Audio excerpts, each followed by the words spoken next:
Good morning to all of you. Today we are going to study about atoms and molecules, and this is the third chapter of our chemistry book. So first we know that what is the definition of atom. So we can say that all matter is composed of small indivisible particles are called atoms. So I write here the definition of atom. ये atoms and molecules के बारे में आज हम पढ़ेंगे और इसका मतलब होता है परमाणु एवं अणु। तो सबसे पहले हम जानते हैं कि एटम किसको कहा जाता है, मीन्स परमाणु की परिभाषा क्या होती है। तो हम क्या बोल सकते हैं, all matter is composed of small indivisible particle are called atom, means कि सभी पदार्थ छोटे अविभाज्य कणों से बने होते हैं जिन्हें क्या कहा जाता है, जिन्हें परमाणु कहा जाता है, यानी कि एटम कहा जाता है। So I write here the definition of atom. Atom, all matter is composed of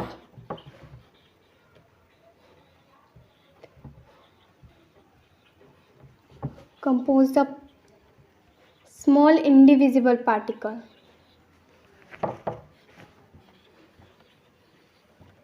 Small indivisible particle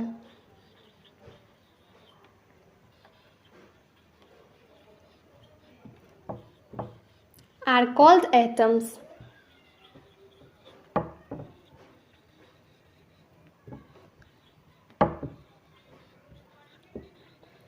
अब चलिए हम देखते हैं बेसिक डिफिनीशन एटम की, कि एटम की बेसिक डिफिनीशन क्या होती है। The smallest particle of an element which may और may not exist independently and can take part in chemical reaction. मतलब कि किसी भी तत्व का सबसे जो छोटा कण होता है वो स्वतंत्र रूप से मौजूद हो भी सकता है, नहीं भी हो सकता है, और रासायनिक प्रतिक्रिया में भाग ले सकता है। उसको क्या कहा जाता है, परमाणु कहा जाता है। And can we see atom, क्या हम एटम को देख सकते हैं। तो देखिए इसके लिए एक बहुत प्यारी सी इंट्रोडक्शन है अबाउट दी एटम्स। किसके बारे में, एटम के बारे में। बहुत सालों पहले इंडिया में एक फिलोसफर थे। The name of that philosopher was महर्षि कन्नद। क्या नाम था उनका, महर्षि कन्नद। महर्षि कन्नद। और महर्षि कन्नद का क्या टारगेट था, इनका महर्षि कन्नद का यानी कि महर्षि कन्नद का टारगेट था दुनिया का सबसे छोटा पार्टिकल ढूंढना। तो ये कहाँ निकले, परमाणु की खोज में निकले। दुनिया का सबसे छोटा पार्टिकल को क्या कहा जाता है, परमाणु कहा जाता है। तो ये का टारगेट क्या था महर्षि कन्नद का, दुनिया का सबसे छोटा पार्टिकल ढूंढना। तो ये कहाँ निकले, परमाणु की खोज में। तो इन्होंने भी सबसे पहले क्या किया, मैटर को चूज किया। क्या लिया, मैटर। तो मैटर तो कुछ भी हो सकता है, तो इन्होंने मैटर में गोल्ड लिया। क्या लिया, गोल्ड, यानी कि सोना लिया। एंड गोल्ड के टुकड़े करते गए and here realise I can't find the smallest particle. और इनको ये रियलाइज हुआ कि मैं नहीं ढूंढ सकता हूँ दुनिया का सबसे छोटा पार्टिकल। तो ऐसा तो इंडिया में चल रहा था, लेकिन ग्रीक में भी जो वहाँ के फिलोसफर थे वो भी अपने आस पास के चीज़ों को क्या करते थे, सोच करते थे, आसपास के चीज़ों के बारे में सोच करते थे। तो उनका फिलोसफर का क्या नाम था, जो ग्रीक के फिलोसफर थे, Democritus and Leucippus. Democritus and Leucippus. क्या नाम था, डेमोक्रिटस एंड ल्यूसिपस। तो जो ये महर्षि कन्नद थे ये कहाँ के फिलोसफर थे, तो जो महर्षि कन्नद थे वो इंडिया के फिलोसफर्स थे, जबकि ये डेमोक्रिटस और ल्यूसिपस थे ये कहाँ के फिलोसफर थे, तो ये ग्रीक के फिलोसफर्स थे। तो डेमोक्रिटस और ल्यूसिपस ने भी ये बोला कि दुनिया का जो सबसे छोटा पार्टिकल होगा, मीन्स के जो इंडिविजिबल पार्टिकल होगा, उसका नाम क्या होगा, एटमोस होगा। क्या होगा,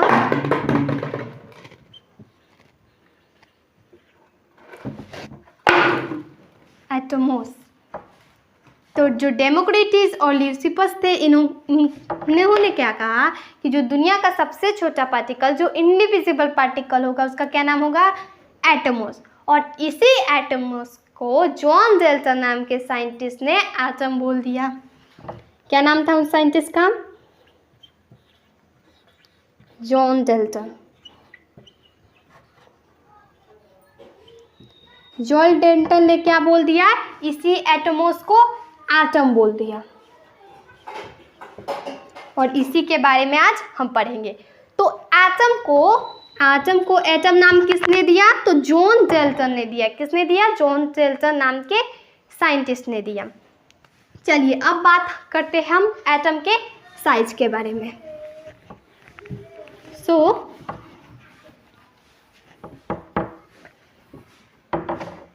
Atoms are very small in size. The size of atom is indicated by its radius, which is called atomic radius. And atomic radius is measured in nanometer. And 1 nanometer is equal to 10 to the power minus 9 meter. अब देखिए, परमाणु आकार में बहुत छोटे होते हैं। परमाणु के आकार को इसकी त्रिज्या से दर्शाया जाता है। तो उस त्रिज्या को क्या कहा जाता है? उस त्रिज्या को परमाणु त्रिज्या कहा जाता है। और परमाणु त्रिज्या को नैनोमीटर में मापा जाता है। And 1 nanometre is equal to 10 to the power minus 9 meter. So 1 nanometer is equal to 10 to the minus 9 meter. Understand? And देखिए, hydrogen atoms is the smallest atom of all, having an atomic radius of 0.037 nanometer. Atoms are so small that we cannot see them under the most powerful optical microscope. जो hydrogen atom है, जो hydrogen परमाणु है, वो क्या है? सबसे छोटा परमाणु है। सब जितने भी परमाणु है उसमें क्या है? सबसे छोटा परमाणु है, जिसकी एटॉमिक रेडियस मीन्स परमाणु त्रिज्या कितनी है हाइड्रोजन एटम की?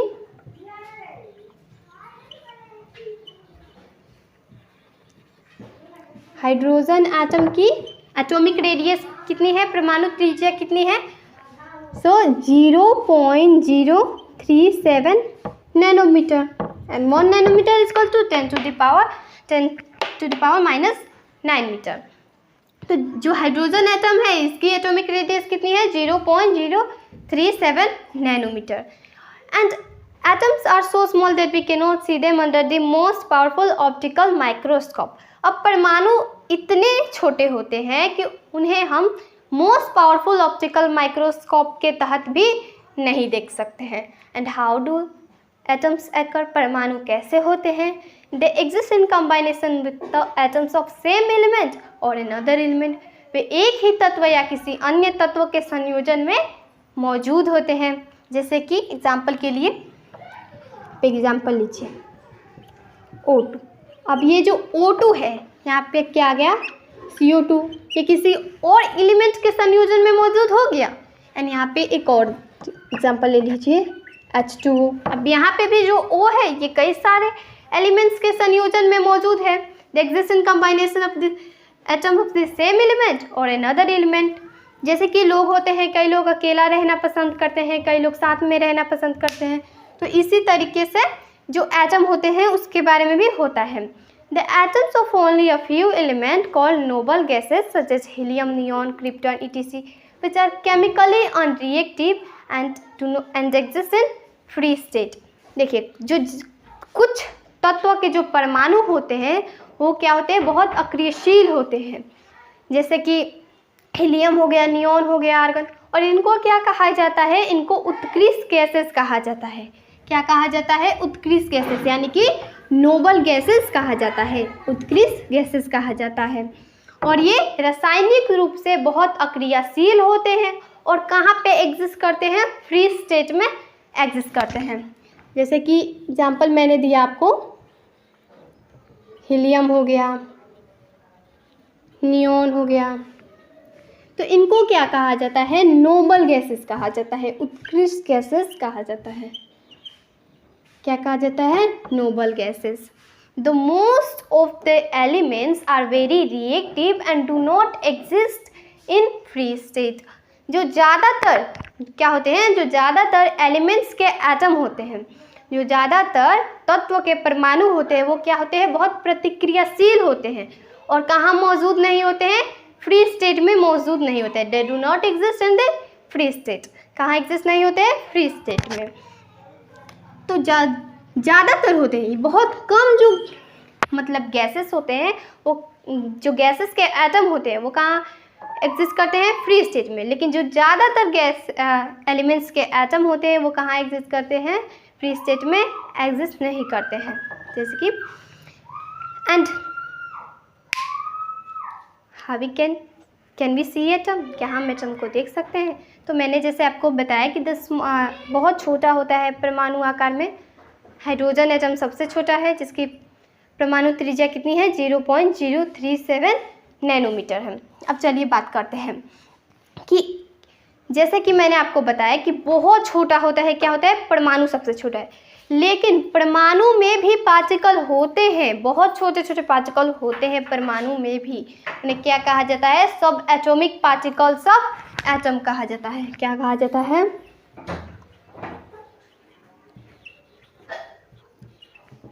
सब एटॉमिक पार्टिकल्स ऑफ एटम। जो उसमें एटम में जो सबसे छोटे पार्टिकल होते हैं उसको क्या कहा जाता है, सब एटॉमिक पार्टिकल्स ऑफ एटम्स।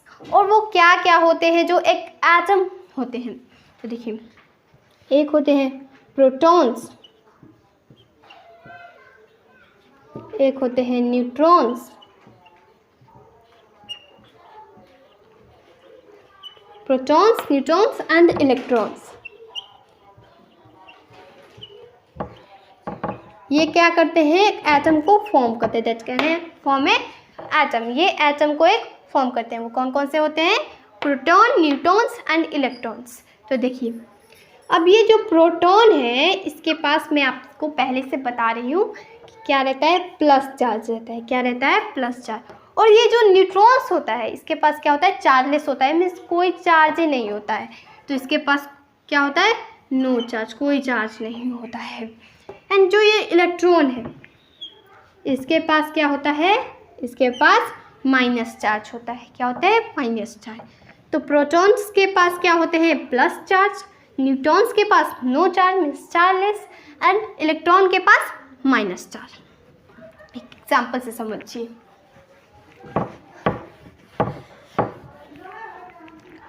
तो जैसे कि मैंने आपको बताया, प्रोटॉन्स के पास प्लस चार्ज एंड न्यूट्रॉन्स के पास नो चार्ज, इलेक्ट्रॉन्स के पास माइनस चार्ज। तो मान के चलिए मैंने कुछ सर्कल बनाया, तो इसमें क्या है, एक प्रोटॉन है, एक दो प्रोटॉन है, एंड ये जो आपको खाली खाली दिख रहे हैं ये क्या है, न्यूट्रॉन है, मीन्स कोई चार्ज नहीं है इनके पास। और ये इस तरीके से मूव करते हैं। और यहाँ पे भी कुछ है सर्कल सर्कल सा।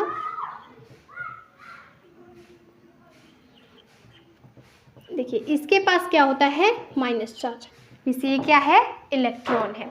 अब यहाँ पे जो द न्यूक्लियस सेंटर में क्या दिख रहा है आपको, प्रोटॉन्स एंड न्यूट्रॉन्स दिख रहे हैं। लेकिन ये जो बाहर वाला क्षेत्र है इसमें क्या दिख रहा है, आपको इलेक्ट्रॉन्स दिख रहे हैं।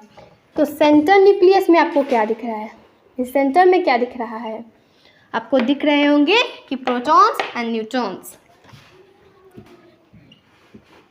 Protons and neutrons. अब चलिए इसके मास के बारे में बात करते हैं, प्रोटॉन्स, न्यूट्रॉन्स एंड इलेक्ट्रॉन्स के मास के बारे में। तो सबसे पहले प्रोटॉन, प्रोटॉन के मास के बारे में जानते हैं, यानी what is the mass of proton. Mass क्या होता है प्रोटॉन का, 9.1 × 10 के पावर -31 kg। कितना होता है, 9.1 × 10 के पावर -31 kg। ये किसका मास है, तो प्रोटॉन्स का है। अब देखिए इलेक्ट्रॉन, जिसके पास माइनस चार्ज रहता है, तो इलेक्ट्रॉन्स के पास माइनस चार्ज रहता है। इलेक्ट्रॉन्स का मास कितना होता है, 1.67 262, सॉरी यहाँ पे थोड़ा मिस्टेक हो गया। ये जो आपको दिख रहा है 9.1 इंटू 10 के पावर -31 kg, ये किसका है? इलेक्ट्रॉन का है। किसका है? इलेक्ट्रॉन का। और ये प्रोटॉन का। प्रोटॉन का कितना है? 1.67 262 1.67 262 इंटू 10 के पावर -27 kg। एंड लास्ट में आता है न्यूटॉन्स, मीन्स नो चार्ज वाला।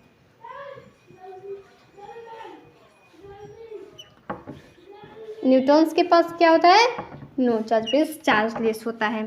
तो न्यूटॉन्स की मास कितनी होती है? 1.67493 इंटू 10 के पावर -27 kg। कितना होता है? 1.67493 इंटू 10 के power -27 kg। Clear to all of you? And the nucleus, the center of the atoms, contains the protons यानी positively charged and the neutrons no charge। अब ये जो, जैसे कि मैंने आपको बताया कि प्रोटॉन के पास क्या होता है? प्लस चार्ज होता है, यानी कि ये पॉजिटिवली चार्ज होता है। क्या होता है? पॉजिटिवली चार्ज, यानी कि धनात्मक रूप से आवेशित होता है। And the outermost region of the atom contains the electron cells and contains the electron negatively charged। And ये जो न्यूट्रॉन्स है इसके पास क्या होता है? माइनस चार्ज होता है, यानी कि नेगेटिवली चार्ज होता है।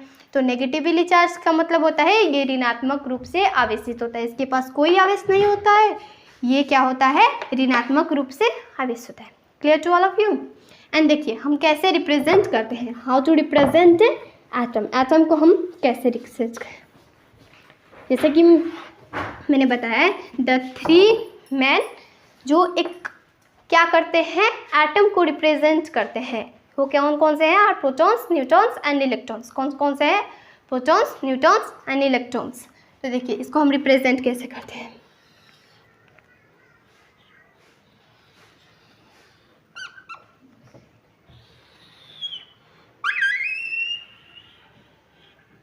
देखिए ये एक्स को डिनोट हम किस लिए करते हैं? एक्स को डिनोट करते हैं हम सिंबल नेम के लिए। किसके लिए?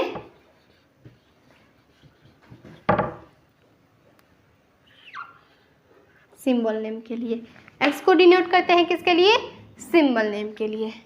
एंड यहाँ पे हम डिनोट करते हैं जेड को। जेड को किस लिए डिनोट करते हैं? एटॉमिक नंबर के लिए। एंड यहाँ पे डिनोट करते हैं हम ए को। ए को किस लिए डिनोट करते हैं? एटॉमिक मास के लिए।